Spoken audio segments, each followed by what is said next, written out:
no seu trabalho. É porque elas querem ser mais do que os outros. Mas tudo é ilusão, ou então tudo é vaidade. É tudo como correr atrás do vento. Dizem que só mesmo um louco chegaria ao ponto de cruzar os braços e passar fome até morrer. Pode ser, mas é melhor ter pouco numa das mãos, com paz de espírito, do que estar sempre com as duas mãos cheias de trabalho, tentando pegar o vento. Descobri que na vida existe mais uma coisa que não vale a pena. É o homem viver sozinho, sem amigos, sem filhos, sem irmãos, sempre trabalhando e nunca satisfeito com a riqueza que tem. Para que é que ele trabalha tanto, deixando de aproveitar as coisas boas da vida? Isso também é ilusão, então também é vaidade. É uma triste maneira de viver. É melhor haver dois do que um, porque duas pessoas trabalhando juntas podem ganhar muito mais. E uma delas cai, a outra ajuda a se levantar. Mas, se alguém está sozinho e cai, fica em má situação, porque não tem ninguém que o ajude a se levantar. Se faz frio, dois podem dormir juntos e se esquentar. Mas um sozinho, como é que vai se esquentar? Dois homens podem resistir a um ataque que derrotaria um deles. Se estiver sozinho, uma corda de 3 cordões é difícil de rebentar. O moço pobre, mais sábio vale, o moço pobre, mais sábio, vale mais do que o rei velho, e sem juízo, que já não aceita conselho. Bem, vamos orar. Pai, obrigado pela tua graça, obrigado pela tua palavra. Queremos glorificar o teu nome, porque o Senhor é digno de ser glorificado. Agora vamos expor a sua palavra. Pedimos que o Senhor fale conosco. Pedimos que o Senhor nos conduza. Pedimos que o Senhor nos instrua conforme o seu querer. Em nome de Cristo Jesus. Amém e amém. Queridos, nós estamos trabalhando o livro de Eclesiastes e temos dito desde o primeiro dia que para compreender Eclesiastes é preciso perceber que há neste livro pelo menos 5 palavras ou 5 frases que descrevem aquilo que o autor bíblico está a querer comunicar em termos de ser cerne do seu livro. A primeira palavra, a palavra vaidade, que diz ou fala sobre coisas passageiras, ilusão, utilidade, fala a respeito de banalidade e o quanto muitas coisas por aqui não passam de mera ilusão, de mera vaidade. A segunda palavra, e aqui é frase, é proveito nenhum ou sem lucro. E essa palavra tem a ver com o quê? Tem a ver com resultados não duradouros. Muitas vezes ele vai falar a respeito de que lucro ou que proveito tem o homem de tanto trabalhar. Não há proveito nenhum. E quando ele fala de não há proveito nenhum de tanto trabalho, não tem a ver com não ter de fato resultado. Tem a ver com o quê? Tem a ver com não ter resultados de fato duradouros. Pelo contrário, são coisas muito passageiras, vaidade ou às vezes cansaço e fadiga. A terceira palavra para compreender esse livro é a expressão debaixo do sol, que quer dizer a vida sem incluir Deus, a vida que se vive em que aquilo que está além do sol é excluído. No caso, que não se contempla Deus, que não se contempla aquilo que é eterno, em que vivemos aqui, permite a expressão, como se fôssemos porcos, que olham apenas para baixo, que não conseguem olhar para a vida e perspectivar algo além daquilo que está, ou então além do sol. A quarta palavra, que é aqui muito comum nesse livro, é a palavra correr atrás do vento. Se vocês olharem, por exemplo, neste capítulo que nós lemos, vocês vão encontrar, no versículo 6, esta palavra, tentando pegar o vento. Que é uma expressão muito comum a respeito do que quer dizer. O homem vive correndo atrás de uma satisfação, correndo atrás de um propósito, correndo atrás de um sentido para a vida. E ele faz o que então? Ele se entrega a muitas coisas. Ele se entrega aos prazeres, ao conhecimento, ao dinheiro, aos bens materiais, ao muito trabalho, tentando encontrar esse sentido, essa realização, essa grande alegria que dá sentido à vida. E quando parece que ele encontrou essa grande alegria no trabalho, no dinheiro, no muito conhecer, no muito ter, diz Salomão, ele percebe que tudo isso era como se fosse correr atrás do vento. Quer dizer, quando achas que seguraste o vento, vai descobrir que o vento esvai, que o vento vai embora, e não conseguiste segurar. Então perceberás que a alegria maior que estás procurando, você não encontra nestas coisas que são boas, mas que são o quê? Passageiras, que são o quê? Vaidade, que são fugazes, que são passageiras. O capítulo 4 de Eclesiastes é um capítulo que nos fala a respeito, por exemplo, do quê? Nos fala a respeito da maneira de viver. Como, às vezes, nós vivemos de forma triste. Como nós, está no versículo de número 8, como nós, se deixar, escolhemos o caminho de viver de uma forma que é a forma triste de viver. E é triste de viver, por quê? Porque a vida debaixo do sol nos leva mesmo à tristeza, diante daquilo que nós podemos ver e encarar nela.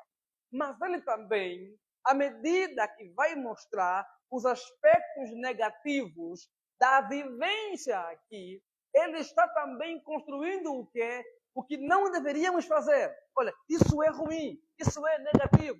Então, não caminham assim. Só que nesses aspectos negativos que ele está apontando, ele está também mostrando o quê? O caminho para viver. Se não deveríamos caminhar assim, quer dizer que o contrário disso é o caminho pelo qual deveríamos caminhar ou viver. Digamos, se esta é a forma triste de viver, qual é a forma alegre de viver? Qual é a melhor forma possível de encontrar sentido e alegria na vida? Ou então, como ele encontra, como ele diz no versículo 7, e também no versículo número 9. O homem precisa viver de forma que faça a vida valer a pena. No 7 ele diz que encontrei o quê? Vi também uma forma que o homem buscou caminhar, mas não vale a pena caminhar assim. Olha, não caminhem de forma triste e não vivam de forma que a vida não vale a pena. Agora, por que a vida não valeria a pena? O que faz a vida não valer a pena? E o que a gente deveria observar que talvez faria ela valer a pena?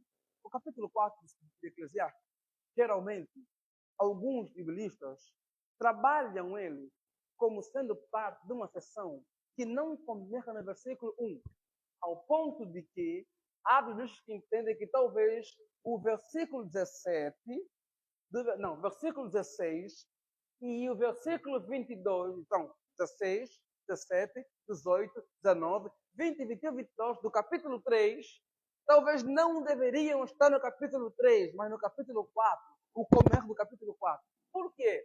Porque os versículos 16 a 22 do capítulo 3 estão junto com a primeira parte do capítulo 4, que são os versículos 1 até o versículo 3.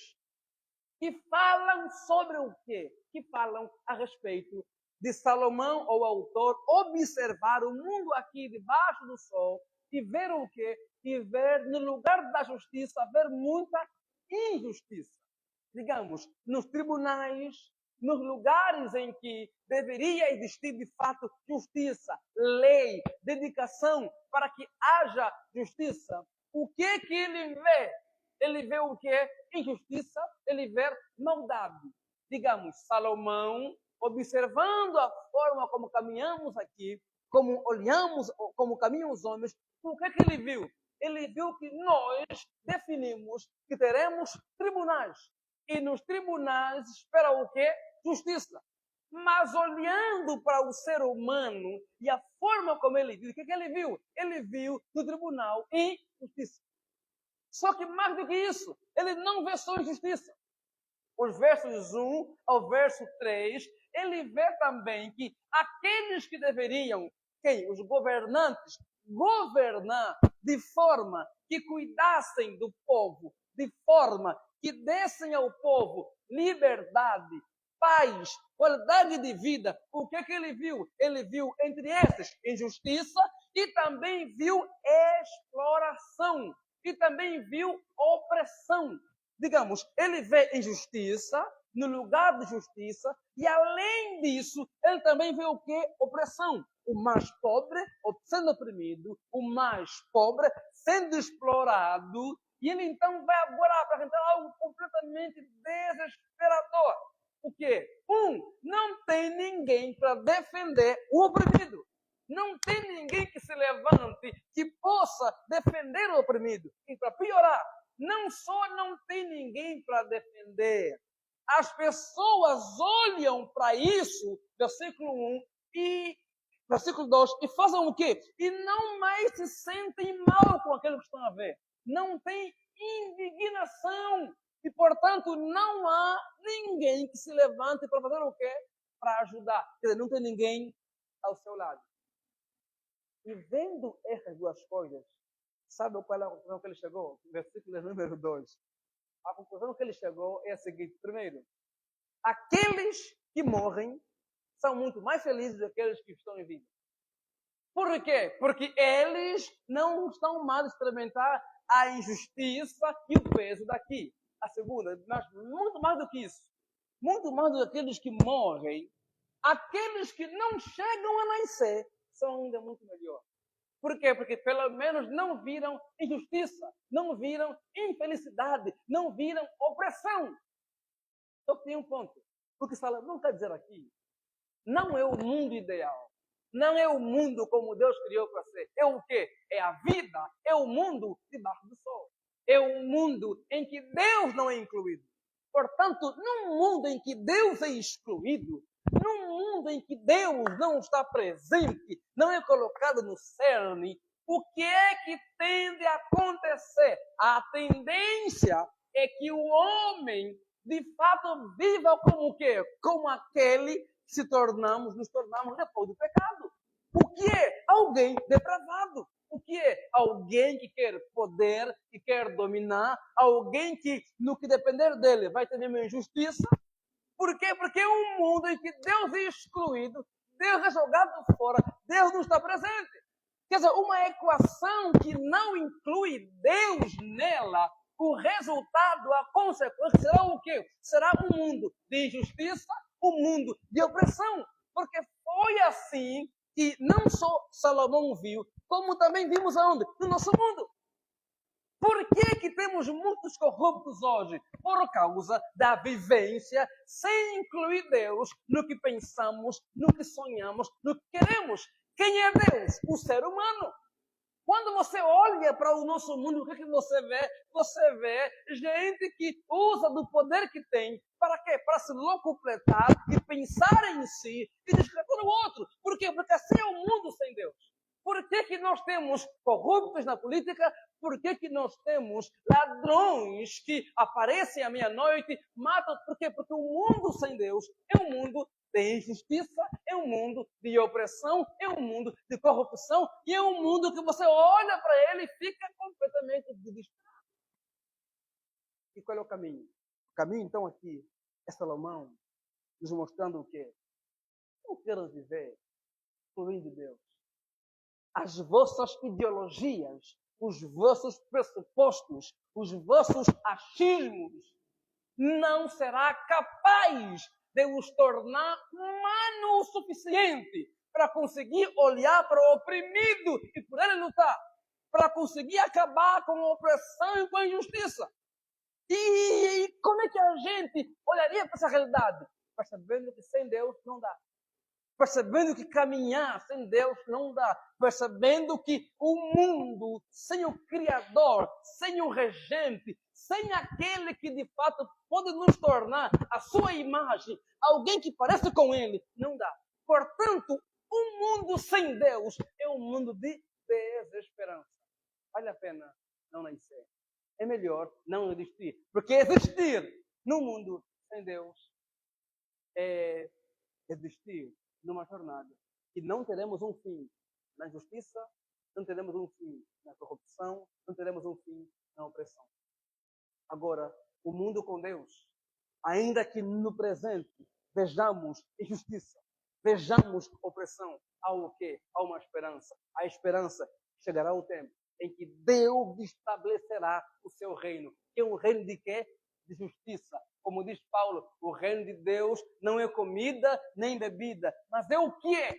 O reino de Deus é a alegria, é paz e justiça no Espírito Santo. O reino de Deus se implementará e não haverá o quê? Opressão, não haverá o quê? Injustiça. Portanto, ainda que não esteja estabelecido por completo, chegará o dia, chegará o tempo em que o reino de Deus será estabelecido em plenitude. E então viveremos o quê? Uma caminhada, uma existência sem mais justiça, sem mais opressão, sem mais roubos, sem mais truculência com relação ao ser humano. Portanto, Salomão quer nos convidar a fazer o quê? Em meio a esse mundo de desesperança. Não vivam sem Deus. Não tirem Deus da equação. Porque sempre que vocês vivem apenas do sol para cá, consequência será ver injustiça no lugar de justiça. Será ver opressão no lugar de liberdade. Será ver gente que deveria se indignar e defender quem precisa estar no lugar de quem não precisa. Portanto, Salomão quer nos mostrar que a vida, o que faz valer a pena, o caminho a escolher é o caminho em que Deus é incluído. Você inclua Deus na jornada. Inclua Deus na caminhada. Inclua Deus na existência.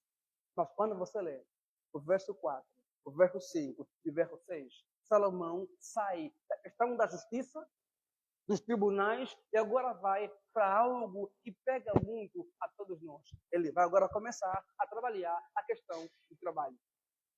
A questão do trabalhar. Descobrir também, aqui ele começa um outro ponto, um outro assunto sobre a vida. O que ele descobriu? Digamos, observando a vida, observando a existência, eu descobri o quê? Descobri algo. Por que as pessoas se esforçam tanto? Por que nós vemos elas lutando tanto para ter sucesso? Para ter resultado? Para ter vitória? E é isso que nos move. Nós crescemos, vivemos em um tempo que não é de hoje, é desde sempre. É desde sempre, e hoje mais ainda, com a cultura do coaching, com a cultura da autoajuda. E um país como o nosso, Angola, que é um país desafiador, que é um país marcado por fome, por dificuldade, por luta, sem dúvida, boa parte das pessoas estão fazendo o quê? Estão buscando isso. O quê? Sucesso. Estão buscando o quê? Alguma coisa que lhe consiga alguma estabilidade. Estão correndo atrás. E você vê as pessoas como de domingo a domingo, de segunda a segunda, se deixar 18 horas por dia, 20 horas por dia, ralando, correndo atrás, para ter o quê? Sucesso. E amanhã, quem sabe, poder dizer, o gueto venceu. Triunfamos. E ele então pergunta, por que o homem se esforça tanto para ter sucesso? Ele aqui aponta duas coisas básicas. A primeira, versículo de número 4. Ele diz, o homem faz isso, sabe para quê? Ele faz isso simplesmente porque ele quer ser mais do que os outros. Como assim?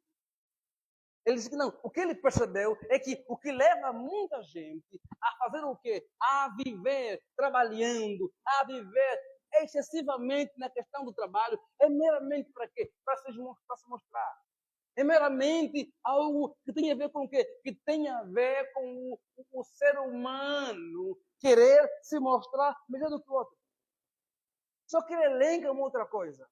Qual? O versículo 5. O homem diz o quê? Só pode ser louco o indivíduo que aguarda morrer de fome e comer sua carne. Digamos, como é que eu vou ficar parado? Como é que eu não vou correr atrás? Porque se eu não correr, o que vai acontecer? Eu vou ficar com fome. Eu vou padecer. Eu vou ter que me autocomer. Eu vou correr a mim mesmo. O meu organismo vai se alimentar de si, vai se matar. Digamos, eu vou buscar tudo que tem de reserva aqui dentro até não ter mais. Resumindo, o que leva o homem a se esforçar tanto para excesso são duas coisas. Primeiro, segundo ele, é o excesso de exibição para mostrar ao outro que é melhor. E segundo, é o medo de passar fome. Só que não é medo de passar fome. Sabe, demonstra o quê? É a não confiança na provisão de Deus. Se eu não trabalhar, não vou ter resultado. Só que aqui não é só trabalho como algo normal. É o quê? É o excesso. Por que há tanto excesso? Aqui vem, então, o ponto da minha pregação, que é o segundo ponto. Sabe qual é? Salomão, versículo 4, versículo 6, versículo 5 e 6, nos mostra algo. Como na vida que vale a pena, o normal é trabalhar. Mas como nós fazemos o quê? Deturpamos a bênção do trabalho. Deturpamos o que é bom, que é trabalhar. Deturpamos o que é dever, é ideal trabalhar. E vamos para o quê? Para o excesso. Na vida normal, na vida comum, o normal é que trabalhar. É um homem com uma mulher acordar, se manifestar, correr atrás da vida e com dedicação trabalhar. Mas o ponto é que debaixo do sol, uma vida que exclui Deus, não é apenas sobre gente trabalhando. É sobre o quê? Excesso. É sobre como a gente não se percebe ou não percebe que em nome do sucesso, em nome da estabilidade, em nome do não passar fome, a gente excede. A gente trabalha tanto, tanto, tanto, que quando darmos conta, até ganhamos algum dinheirozinho, mas não temos mais saúde. Não tenho mais tempo com a filha, com o filho. Não tenho mais tempo com a esposa, com a esposa. A gente, em nome da estabilidade, em nome da condição, a gente cede. E esse é o nosso mundo. E eu sei que às vezes temos que trabalhar, não é porque vamos ganhar algo que vai dar grande coisa. Num país como Angola, trabalhar muito de forma excessiva, às vezes é só para garantir o básico. Mas Salomão nos chama a fazer o quê? A perceber que a vida que todos nós devemos buscar debaixo do sol não é aquela em que, em nome de sucesso, nós estamos excedendo o trabalhar.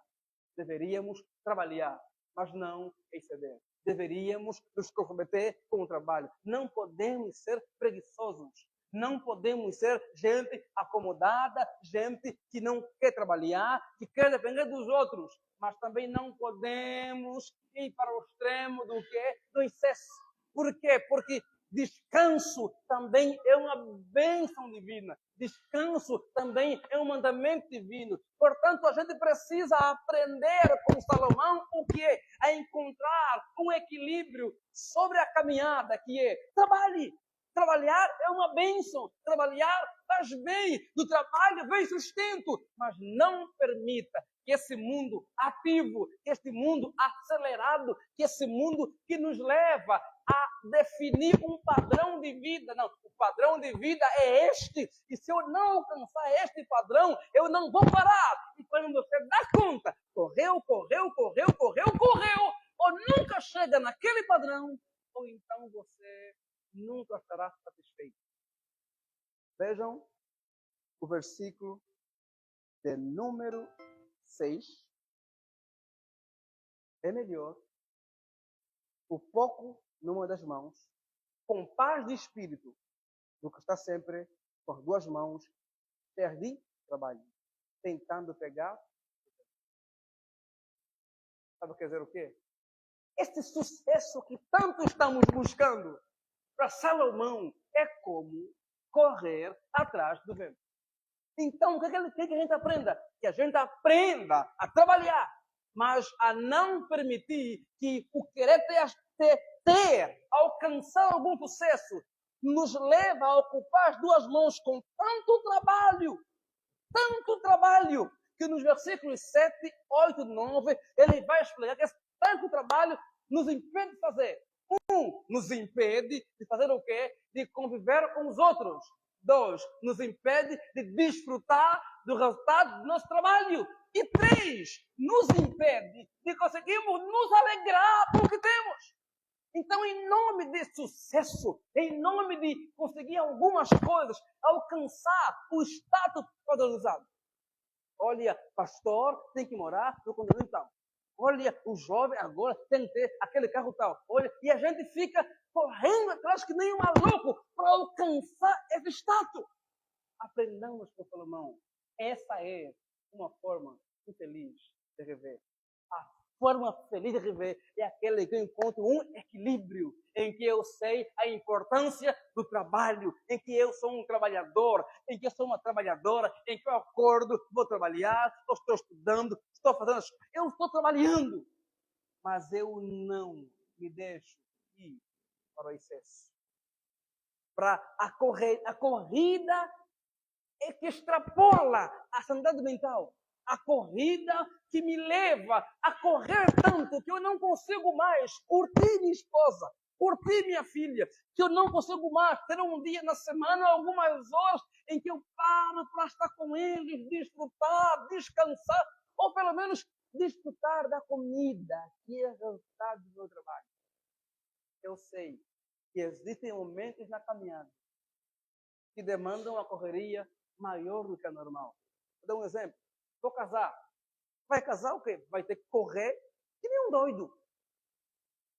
A menos que eu já tenha também a lucidez de fazer o quê? Não, eu vou casar. Mas não vou entrar na loucura do nosso mundo aqui, de que o casamento tem que ser aquele negócio luxuoso. Se eu posso, ok. Não posso, vai como eu posso. Olha, eu estou ali a construir a minha casa. Vou correr, mas também não posso fazer loucura. Fazer o quê? Não, vou ter que ter uma casa luxuosa, absurda. Mas isso aqui vai dar o quê? Olha, daqui a pouco não consegue mais conversar com a esposa, não consegue mais nem comer em condições, não consegue mais nem desfrutar das pessoas.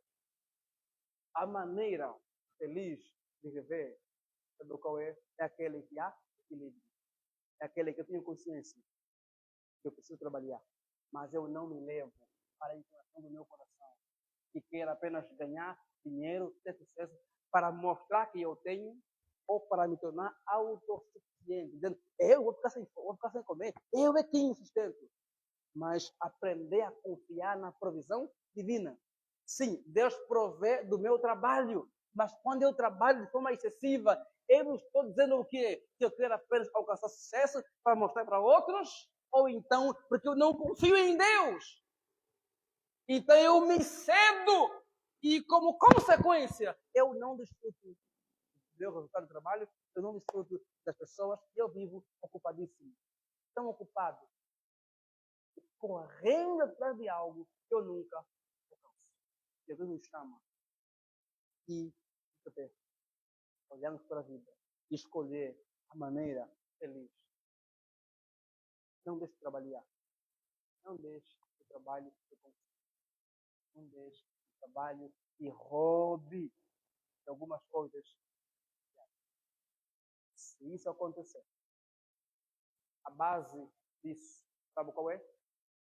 A base disso, eu costumo dizer, se chama idolatria. O coração está idolatrando o quê? Sucesso. Idolatrando tranquilidade. Idolatrando alguma coisa. Bill Churran escreveu o livro Cidade do Cansaço. Diz que somos uma sociedade, o quê?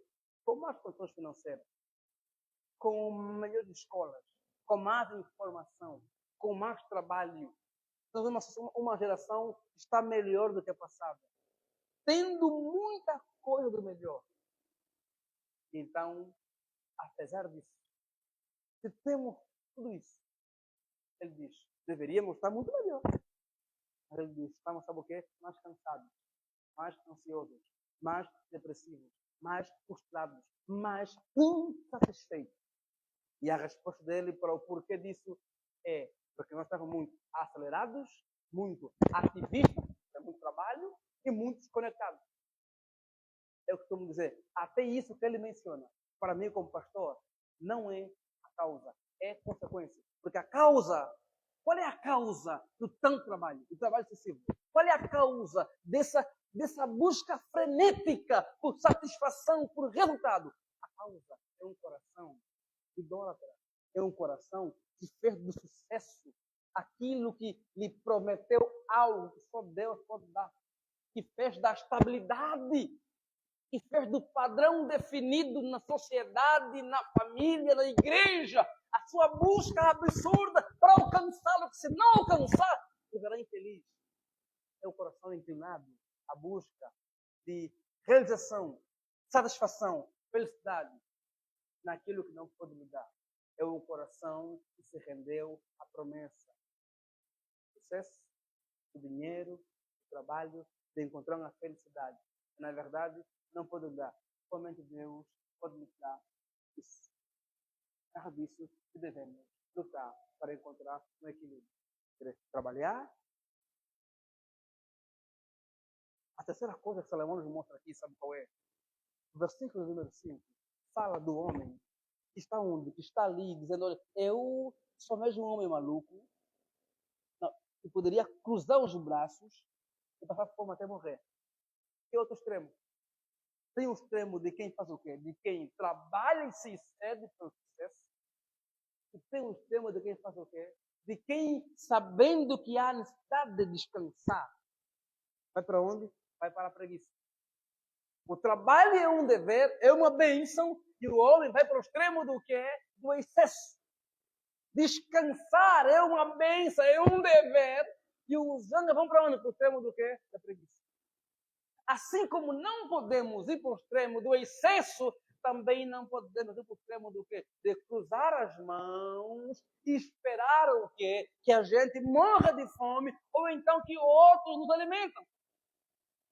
Se quem trabalha de forma excessiva desonra a Deus porque se mostrar para os outros e demonstra não confiar na proteção divina, quem também relaxa, também peca.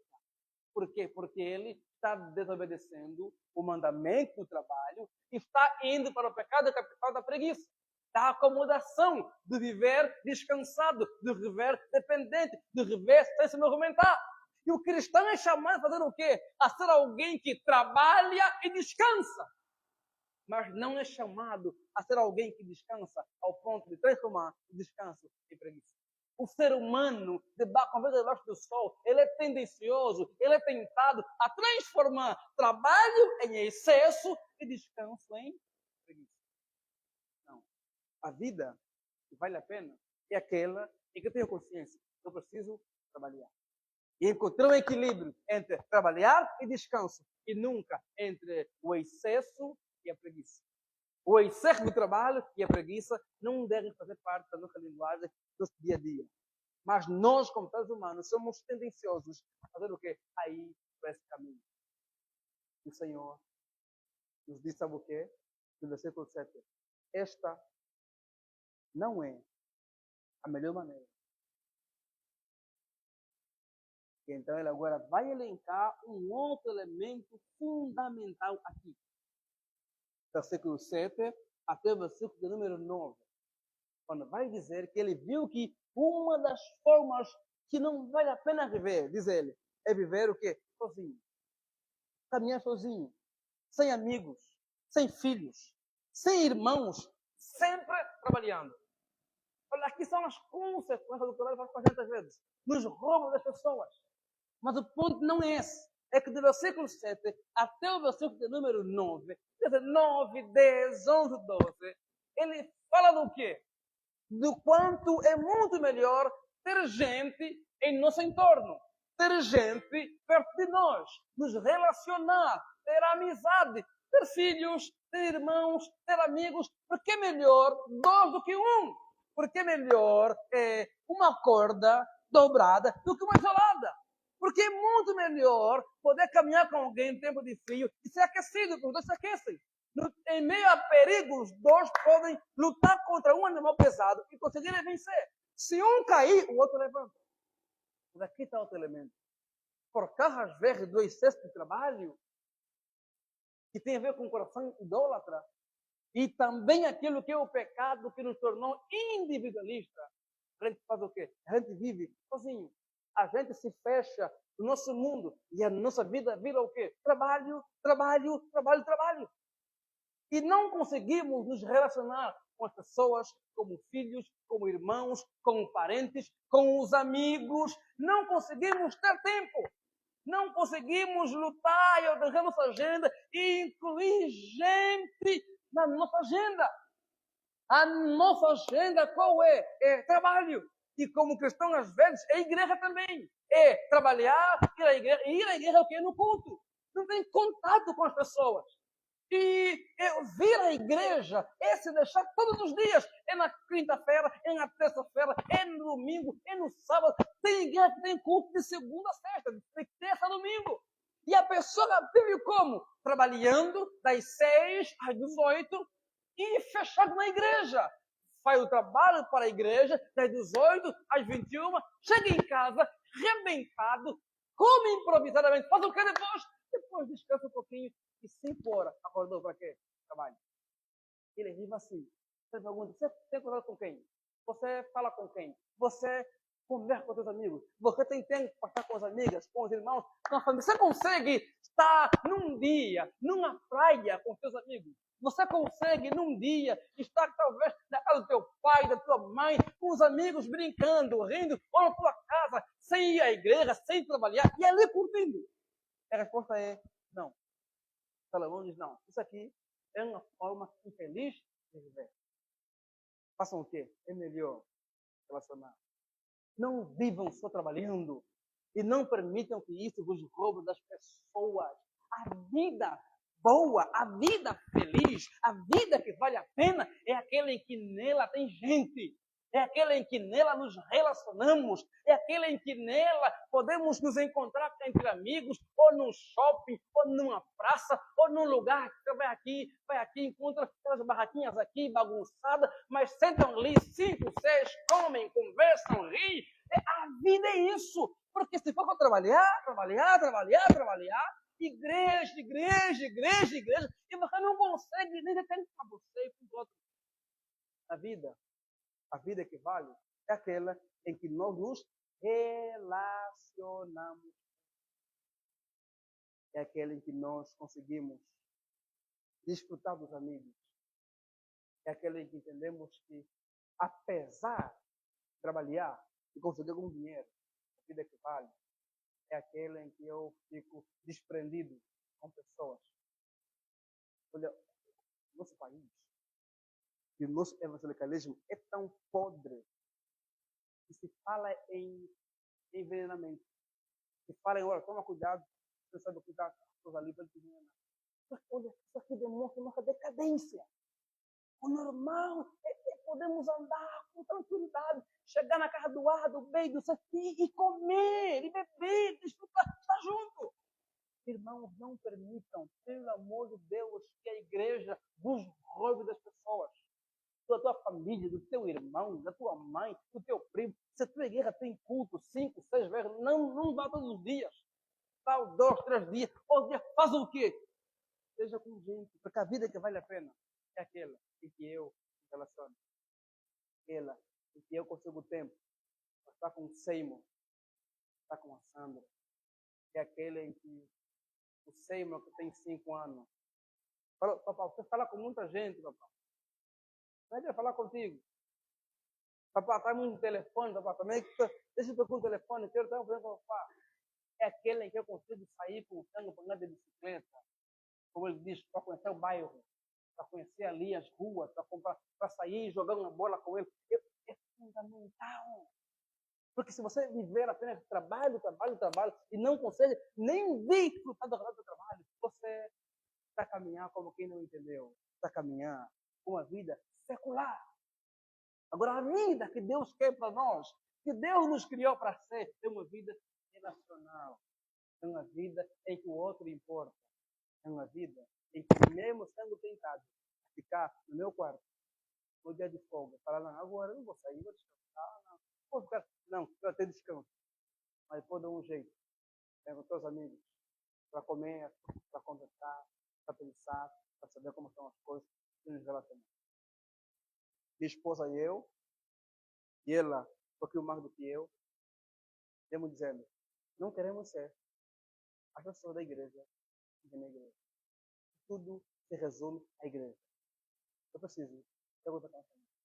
Eu preciso poder ir, estar com ele, sentar, visitar, brincar, ir no óbito, ir no pedido, ir na apresentação. Eu sou muito tentado a ficar na minha casa, no meu quarto, tenho bons livros, ler, escrever, muito tentado. Mas a vida não é aquela que eu estou fechado.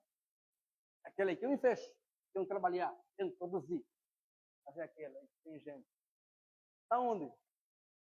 Eu também sei tudo marcado, dedo, às vezes tem que dar gostar de uma loja.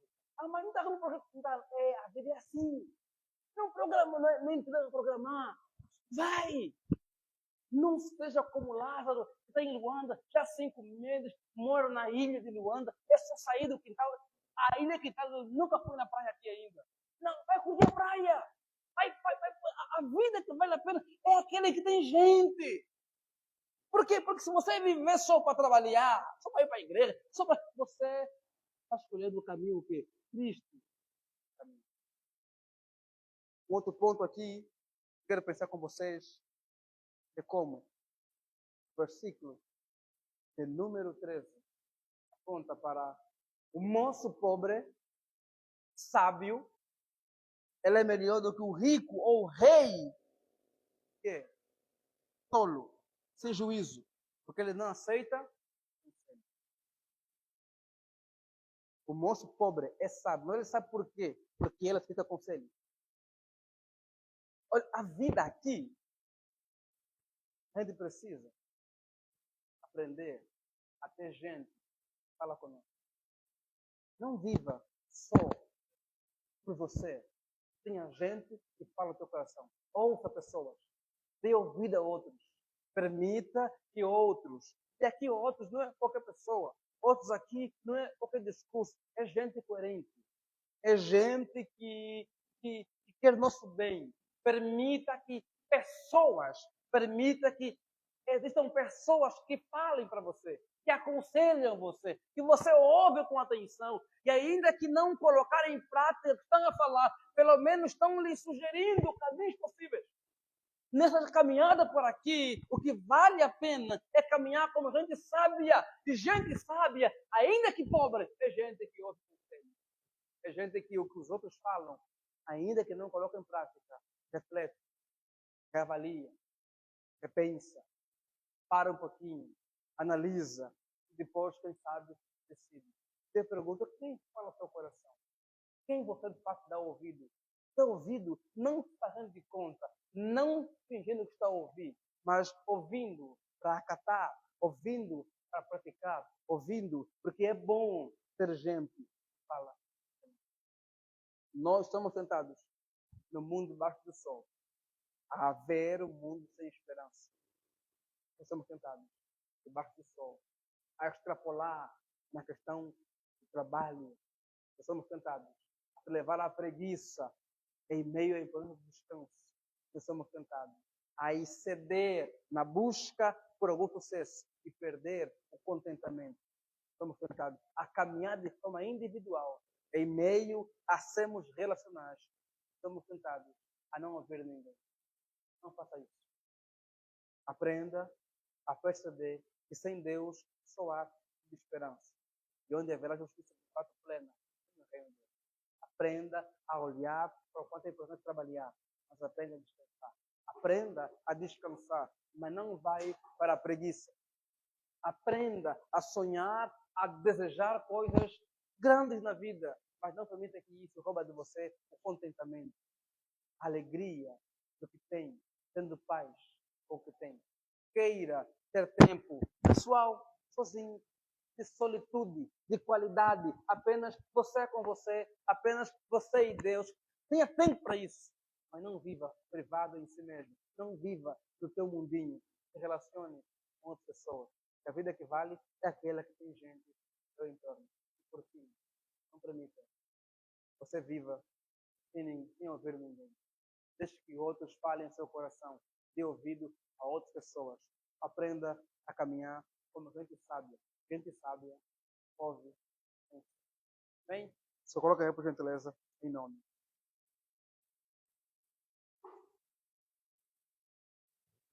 Quero orar com você e por você.